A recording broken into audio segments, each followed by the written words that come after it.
Hello, we are live. Thank you, Facebook family, for tuning in to one of our special Facebook editions. This is Brown Sugar Amplified with Crystal Reign, and we have a special guest this evening. We have Mrs. Afrika Gibson. She is the mindset mentor. She coaches, she creates, she motivates. Mrs. Gibson, please tell us about yourself. Hey guys, I'm Afrika Gibson, and I am the founder of the Women's Collaborative Network, along with Friends Who Brunch. I am a women's empowerment speaker, a success coach, along with being a wife and a mother. I am an analyst as well, so I wear many hats and also an author. I'm currently working on my third book, and I'm just happy to be here. Yeah. So what is the title of the third book? The third book actually is coming together. That I'm working with, it's going to be an inspirational book. So it's mostly going to be like inspirational quotes.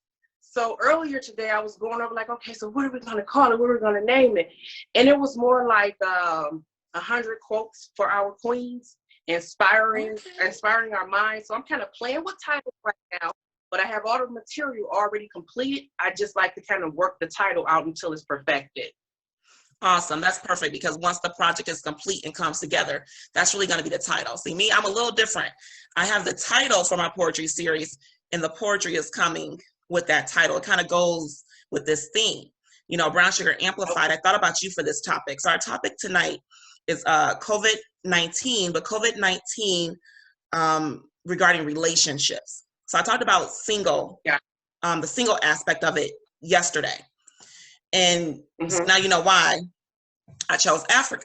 Not only is she married, but she deals with many different people in many different ways. And I know that has changed since this. She coaches, she mentors.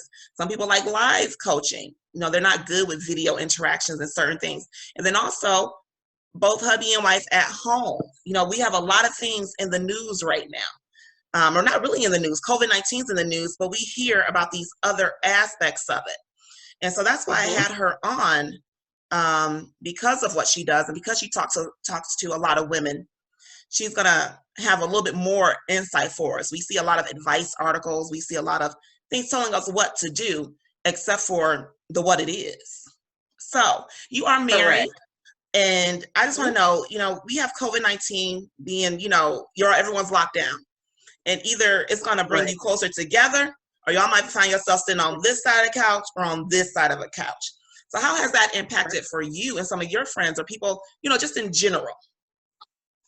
Well, with the COVID-19, as far as the virus goes itself, I myself was sick. My daughter was almost near death sick because she had asthma. And it was compounded on top of the virus. And I want to say for maybe 4 or 5 days straight, we got absolutely no sleep. I was constantly hitting her on her back. It was really scary. We didn't know if she was going to make it. It was a really scary thing. And like I stated before, with her being on asthma, so we have a breathing machine and things like that here. We were able to administer medication to her using her machine. But yeah, it was around the clock. I was working, my husband was working. We were just constantly eye on her. But I must say, with the stay-at-home order, it hasn't really been a big of adjustment for my family and I, because we're kind of homebodies anyway. I know. It's just like with not leaving out of the house every day to report to the office to go to work, and me being here 24/365, I'm having to have the kids readjust. So I'm doing a little more restructuring with them, getting them more goal-oriented, and just moving things around like that. And with my husband and I, it's been great. Most days, I'm not gonna say every day, but most days, it's been okay. You all are really close. Yeah, we've been together for 23 years. I mean, what are you gonna do? Exactly. And then going through something like that with a child. Now, you brought up something very interesting, because I talked about this, and I've been talking about this with my friends, and thinking about it for my own child, who is in the special needs program for other reasons, but she's not a child that's going to be apt to wear a mask all day when it comes back to school. She's that child that still sticks those fingers in her mouth. She's 4. She doesn't understand, like, you don't want her to stick them fingers in your mouth. If you keep telling her and reminding her. So I'm looking at, so one child I might have to go to school with. You know what I'm saying? When you look at changes. Now, you mentioned asthma, and I was talking about this to my dad. I said, you know, a lot of our relationships have changed. And I see my friend, I'm not sure if this is her school district, but they're going to basically going to do, I'm not sure if they're going to do completely away with teachers, but the workforce would be less if you go completely virtual. And I see both sides of the story. I see both sides of the table with that, because I'm the parent, I'm gonna have to go to school with my child. But if your kid has asthma, has certain things, how apt are you gonna be able to send them to school right now, or even come this fall? You can't. Well, with my children's school, what they're actually doing is they're not looking to get rid of the teachers.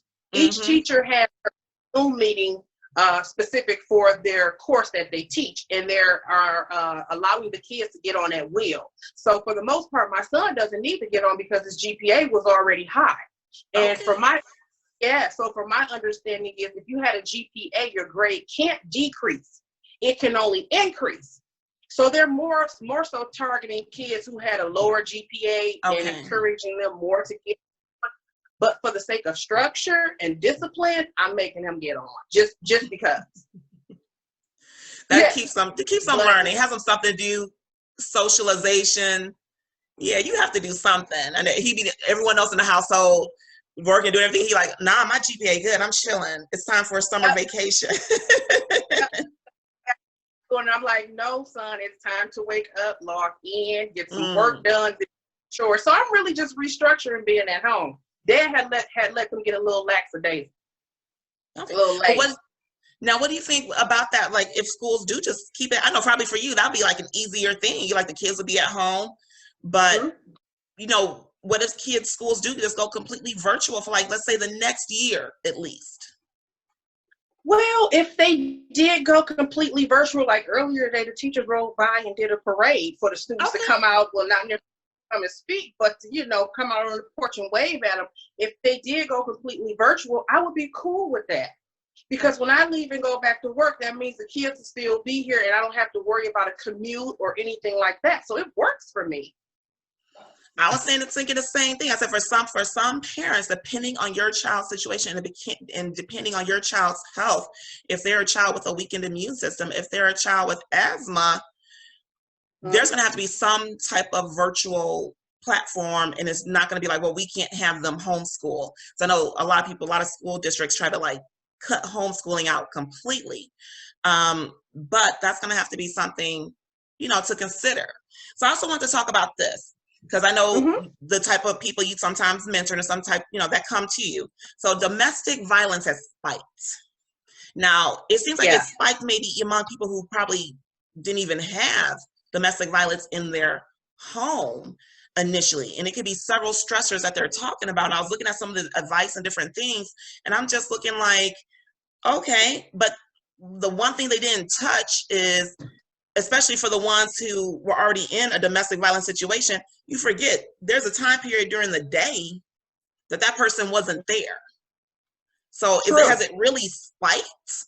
Or is it just like, hey, maybe we need to look at this a little bit more, because the more this person's around, it's not like, hey, your stress is kind of lessened. The kids are at home, yes, but you don't have to go to work. You can get online and Zoom. So why has it spiked really? Because to me, it's like you're going to be prone to hit somebody and take that aggression out either way if that's what you do. You're just around more now. Before, you weren't in the home. That's true. I'm not an expert on domestic violence or anything like that. And I just naturally assume that a lot of adults are under pressure. You have the moms at home with children, the dads at home with the children, especially if it's a dad who's working 12-hour shifts and now he's sitting at home all day with little ones. It could be an irritant at that point. And the same thing like with moms, those who are used to sending their children off every day to school and having time to lounge and do whatever they need to do during the day, it definitely can potentially cause problems in a relationship. However, I definitely don't condone domestic violence. Yes. you know, experts are predicting that domestic violence has risen, Mm-hmm. but I definitely believe that just because we are ordered to stay home, everyone is not necessarily safe at home. And being, like I said before, being in close proximity does cause unrest. But if you're in a relationship with someone, be it male or female, and it has turned violent, I think the red flags were always there. Oh, Because exactly. if you are a person who has a quick temper, ill-tempered, or you have an issue with self-control, you've always had that problem. I mean, it just didn't happen over the course of us being locked in. You've always had a self-control issue. And instead of you verbally expressing it, you're now physically expressing it because you're just a person who can't control their self. So Exactly. I feel like signs probably were already there. That's true. But you know, a lot of things I think are getting blamed on COVID-19. I think it's right now. Say again? COVID-19, yeah, it's taking the blame for a lot of things right now. Yes, I think and also possibly you know, let's talk about this. I was gonna leave this as a separate subject. So we've been having a lot of protests. Okay. And you've seen them protesting with guns. Okay. I mean, not just guns, semi-automatic weapons. In places that they should not have weapons, and usually you're not allowed to have weapons, like, you know, in Lansing, that's government property. Now, these people look a certain way, and it seems like, I'm not sure if a little privilege is happening here, or they're just trying to let them get some, I don't know, some, like you said, there's that pent-up aggression that may have already been there anyway, and so now you have a reason, an excuse to do what you want to do. So what do you think about that? Because I was looking like nobody's getting a ticket. They're supposed to get tickets. I kind of feel like if maybe some of these people looked a little different, it wouldn't go down like this. Yeah, you know me, I'm going to be blatantly honest. If it was black, I mean, let's be realistic. If it was black people out standing outside of any building with an AK-47, regardless if they had a permit for it or not, any high-powered rifle, the police is going to immediately shoot first and ask questions later, or immediately walk up to them, demand they put their weapons down, arrest them, then ask for a gun, and give them $1,000 ticket, because in the city of Detroit, the Detroit police were actually writing tickets for people who were violating the order. You know, black people. However, over here in Lansing, where they're protesting and doing other things, definitely not 6 feet away from one another, nothing's happening. But it does seem like every time they protest, the governor makes us stay at home longer. So they go protest, he bite back, and it makes us, all right, it's another 2 weeks. That's what it seems like.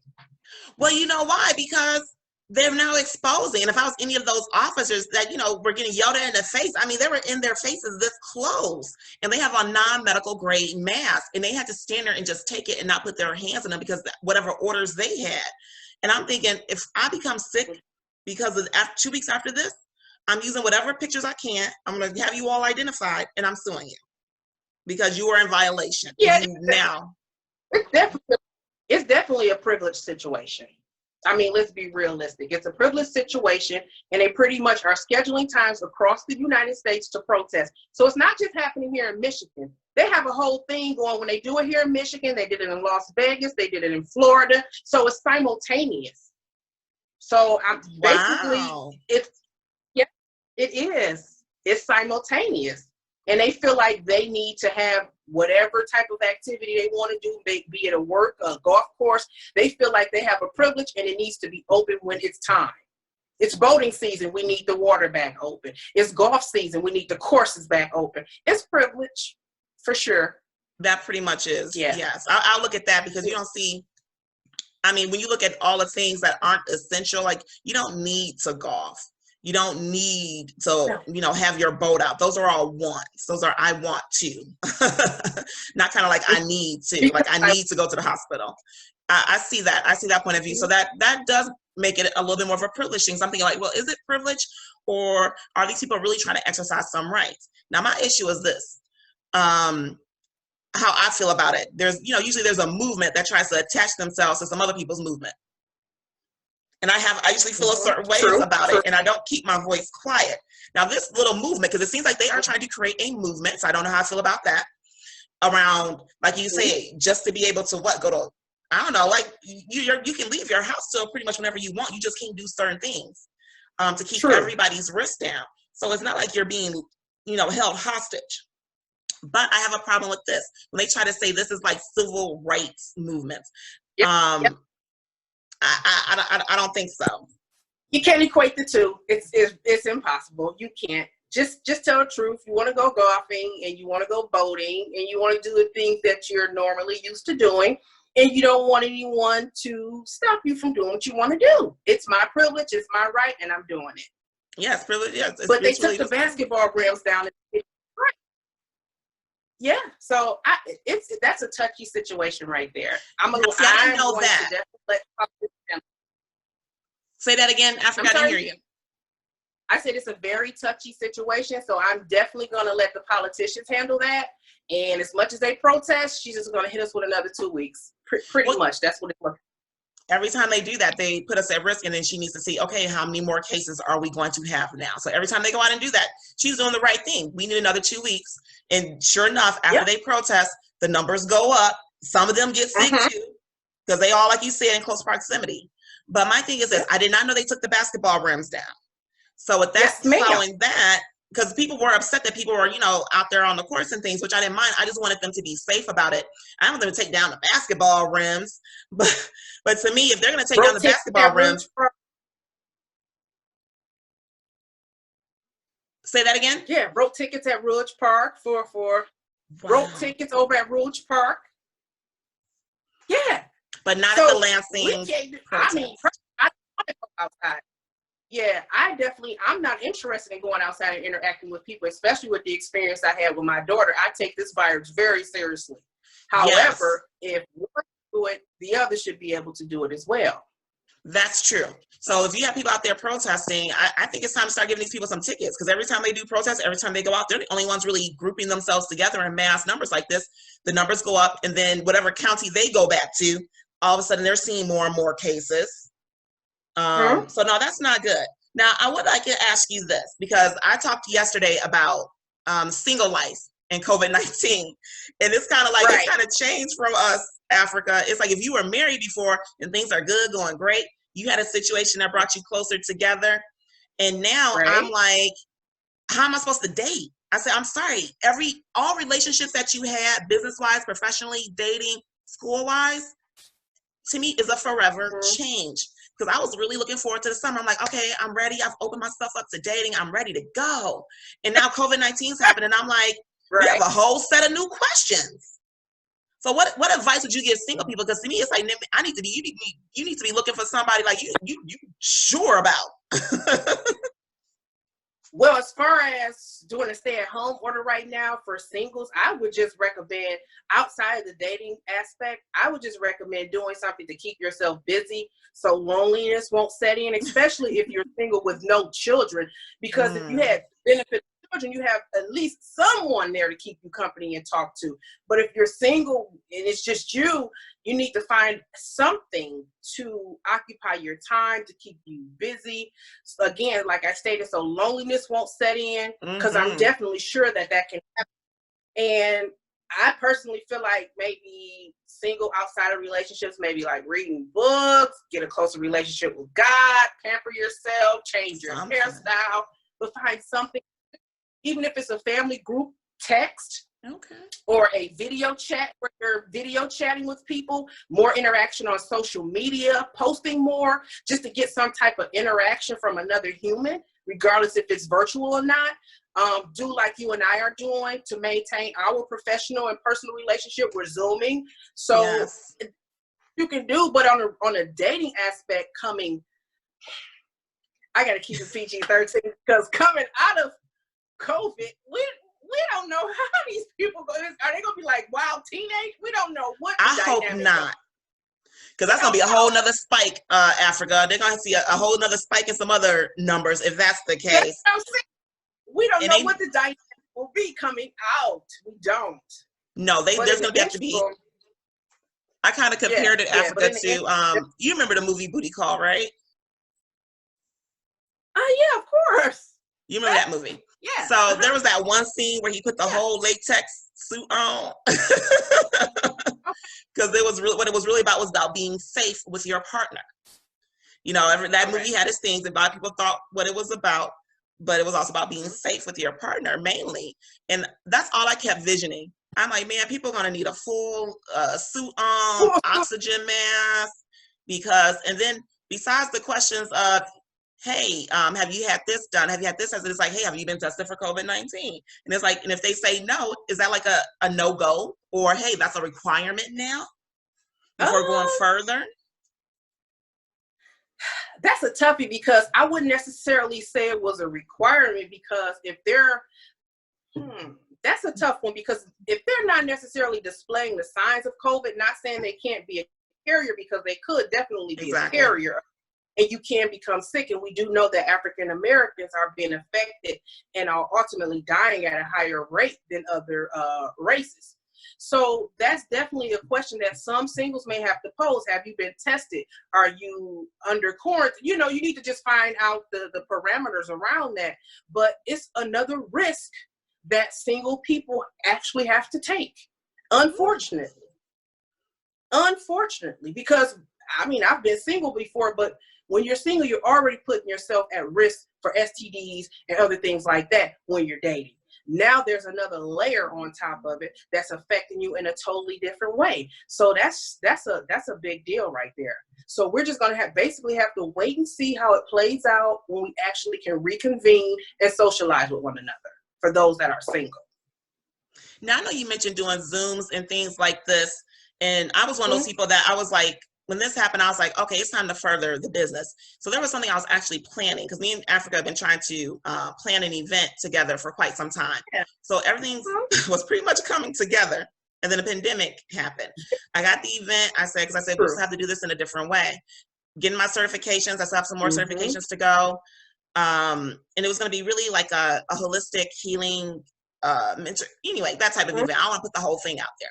But so this is why I decided to do this, to keep our business relationship going. I've been talking with Africa and speaking with Africa for so long. She's even a person that I go to. That was years. And my thing is this: if your coach doesn't have a coach, you need to get a coach, a new coach. And I'm sure that's one thing. And, you know, and I've learned a lot of that from her. So just beyond that, like, how do you think relationships have been like changed due to COVID, personally and professionally? Well, you know, go ahead. I'm sorry. Go ahead. Just personally and professionally. Well, personally, we have those elements that we've already kind of discussed, where you can do Zoom and you can do a group text, or, you know, you and your girlfriends, you keep your sisterhood thing going by doing your normal check-in via text or group text, and you can still share great information with one another. As far as on a professional level, and then mentoring, we'll look at it from that perspective.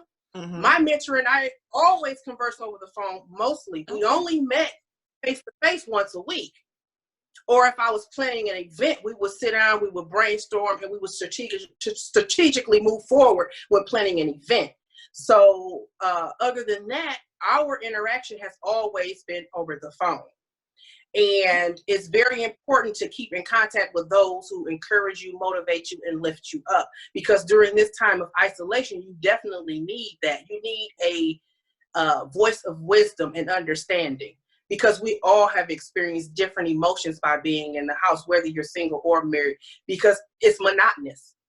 Okay. I'm not really going outside, period. I'm leaving out every 2 weeks just to go to the grocery store. I'm not doing anything other than that. Literally. I'm not, I haven't been to gas stations, nothing.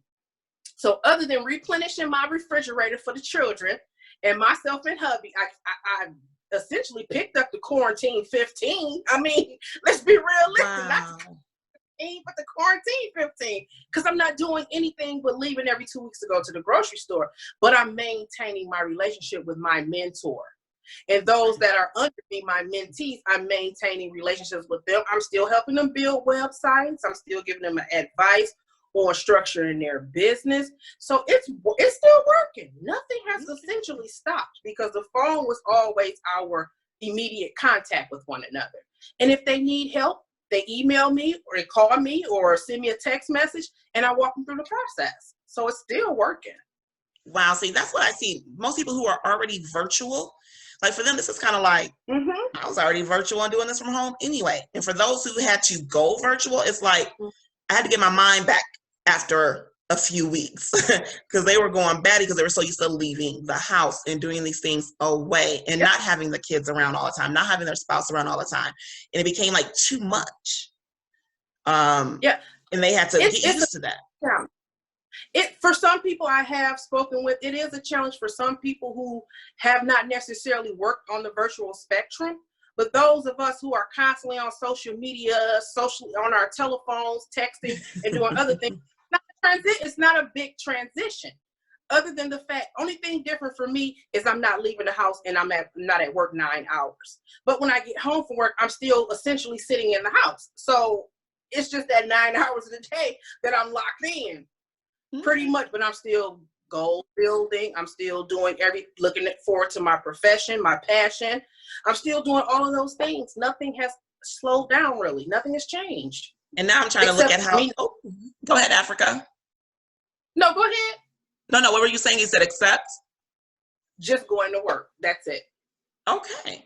So that's where I'm at is how can an event that I was planning to have like a big group of people come to is now how can I scale it down and how can I achieve this goal even virtually? And I'm not sure how because there's parts and pieces that have to be handed out. And then I have to be trusting enough to, okay, I'm going to mail you these things and expect you not to cancel.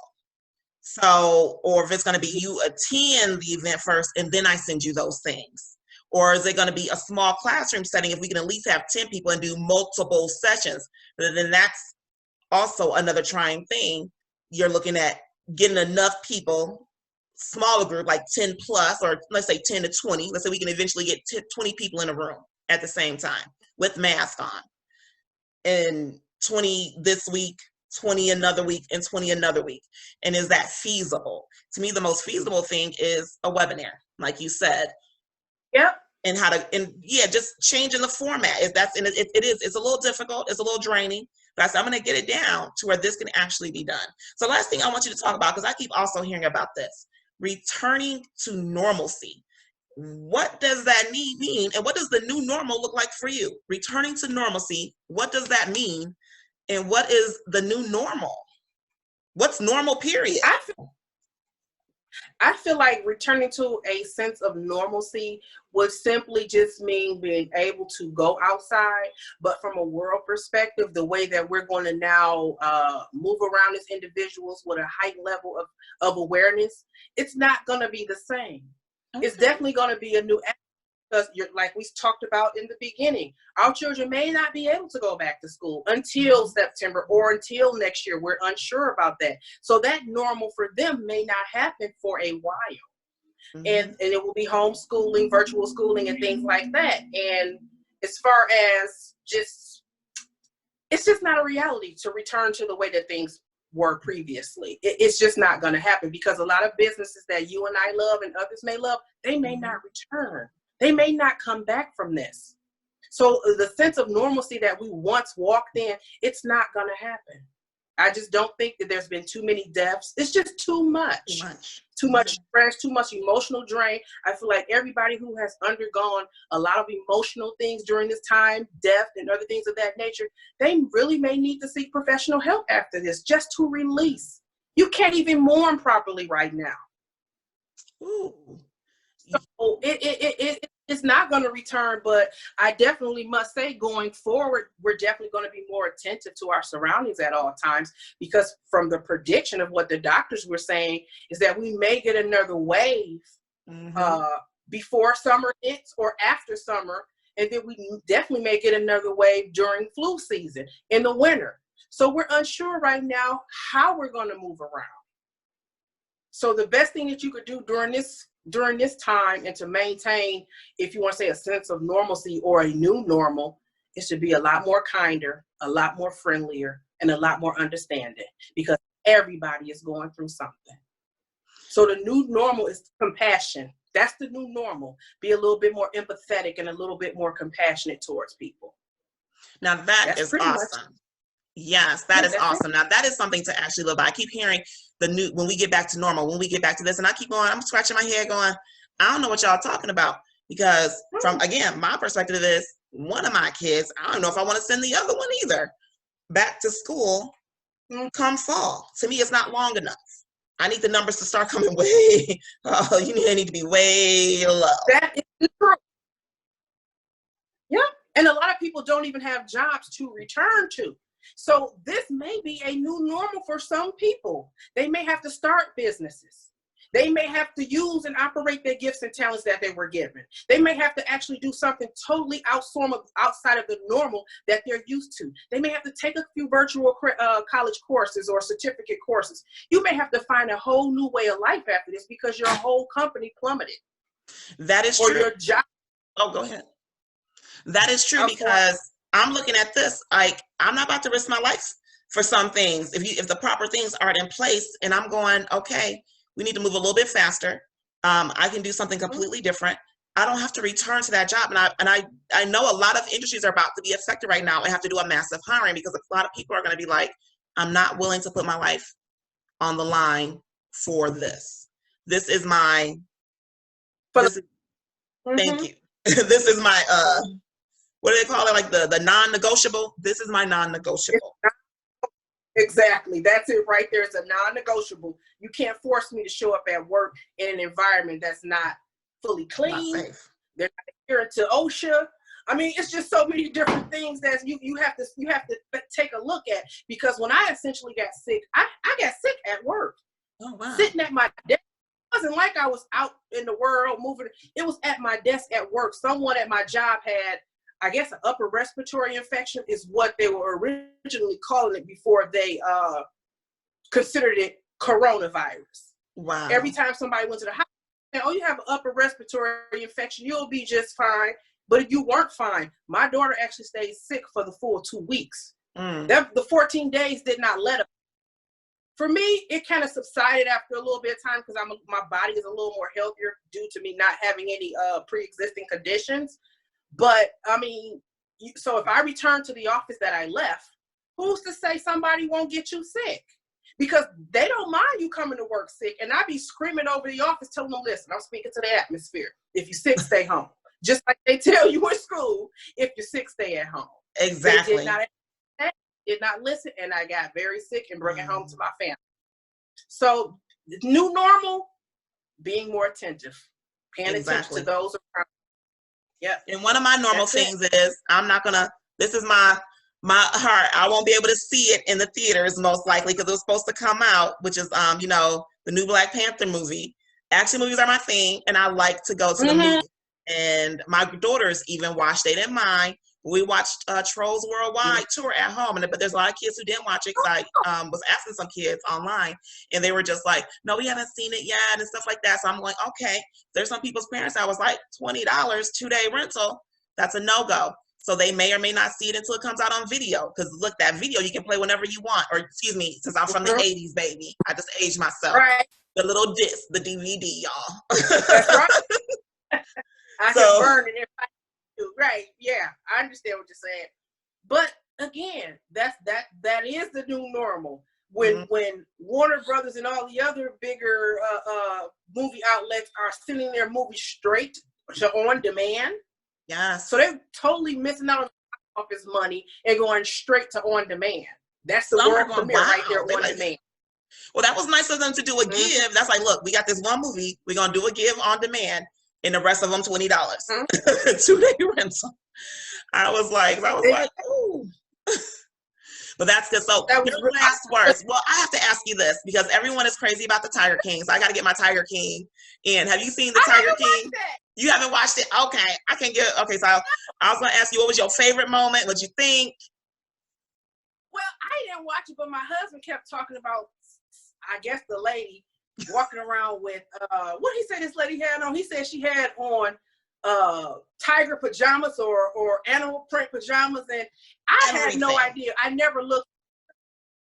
I never paid any attention, but I am loving the TikTok videos that the kids done made about this dude, Carol Baskin or something like that. So I am loving the TikTok version, but I haven't seen the actual movie on Netflix. Yes, I'm gonna have my kids participate in the TikTok challenge too. It's the Tiger King, like Carol Baskin TikTok challenge, and it's, you know, who can do the that's doing the dance or whatever they're doing. I haven't seen the actual dance. I was just gonna dress them up and let them do whatever. Really cute, but that's one thing I have gotten to try out TikTok. I had never been on there before. I'm like, I need something to occupy my brain. How many more books can I read, or how long can I sit at this computer or on the phone? I'll be on TikTok for hours, girl, just looking at the dang old video. But you need that break, because I did so much studying. So I did this certificate, that certificate. I think I did 3. And then I was like, okay, level 2, because it was taking so long. I was like, where my level 2 at? He ain't sending me my level 2. So I was like, where my level 2? And he sent me level 2. Have I looked at that thing? It was that break. Man, you have to actually take a break and just do nothing. You really do sometimes. I feel like, you know, even though the virus is a horrible thing, what it's doing, you know, taking lives and things like that, I personally needed a break from the shuffle and go of getting up every morning at 6 o'clock, getting ready for school, commuting the kids where they need to be, or after school, before school. I needed a relaxer. I needed some rest. Yeah, so there's the relationship with yourself. And I think that's what a lot of people are struggling with. They used to have time to have a relationship with themselves, and I couldn't help. So I'm just that type of person. It could be annoying to you. But when I saw, like, you know, friends of mine questioning themselves and questioning what they was doing as parents, I was like, nah, y'all good. You are good. Yeah. I had to immediately go into positivity mode and was just like, and not even just my friends, just people in general. And I was just like, you are, you know, just whatever words of encouragement I could say. I was like, this was not your plan. Your plan was to go to work, send your kids to school, have them come home, and do whatever you do in the evening to help them. So something that was not your plan, you can't take on yourself. That's true. But we also must understand is that life happens to everyone. So at the end of the day, you could be going down a straight path and get a curveball through at you. You have to learn to adapt and overcome, reprocess, and reset yourself.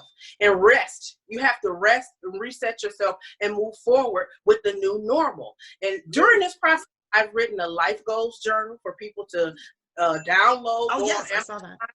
I took care of that. Get your life goals together, or you can get my other book, Positive Self-Talk, 10 Days of Power. Take 10 days and reevaluate yourself, put some gratitude thoughts down. So it's time to focus in on, for some people, it's time to focus in on you. Yes, now I know that link is posted on one of your pages, but can you send me the link for the goal journal so I can put it in the description video? Yeah. Okay, so send me that link. Now your last words, like your last final words. If you could say just anything, like we on Facebook, you just say it. Right. Because this is what Brown Sugar Amplified is about. It's about being bold, it's about being confident, it's about speaking your mind, it's about just being real. For sure.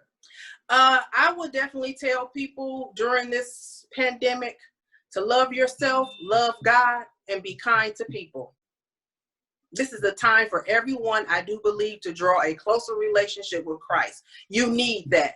How else are you going to move forward? You need something to constantly renew your mind on a daily basis to keep you focused. If not, anything can happen. Again, from the on tip of our conversation, domestic violence. If you're not grounded and rooted in something positive, anything is subject to happen. So take this time for some self-reflection, self-pampering, and getting to know God a little bit closer, a little bit stronger. And with that, we are going to end it, everybody. If you're out there watching, thank you. Tune into Africa's page. I have a link up here. I'm going to just repost this just to make sure it gets in there, because sometimes when you haven't started, I'm going to try that again. And then make sure you hit me up for the next topics. Yes, I will. Real juice. This is something I do pretty much on a regular basis. This is going to be once a week or twice a week until, we can get back to, like I said, this was supposed to be a podcast. But I decided to go ahead and start it. I said, hey. I like it. Podcasts are jumping off everywhere. I was even thinking about maybe starting one, but I got that little 2-year-old, so she makes it difficult. I mean, it's like that's how we do the late night. They sleep. This one here never sleeps, okay? She never sleeps. She's up on. So I wake her up bright and early, and it's like, it's time to get up. You kept me up all night. Now it's time for you to get up. But no, she doesn't. That's the way Addie used to be. So everybody, we're going to say good night. I'm going to thank you, Afrika, for coming on. Tune into Afrika's page. She is on Facebook. Look her up. She says her goal setting book is on Amazon. You can probably even reach out to her and get it. Thank you, everybody. Say well, peace, love, and many blessings. Thanks for having me, guys. Bye-bye. Thank you.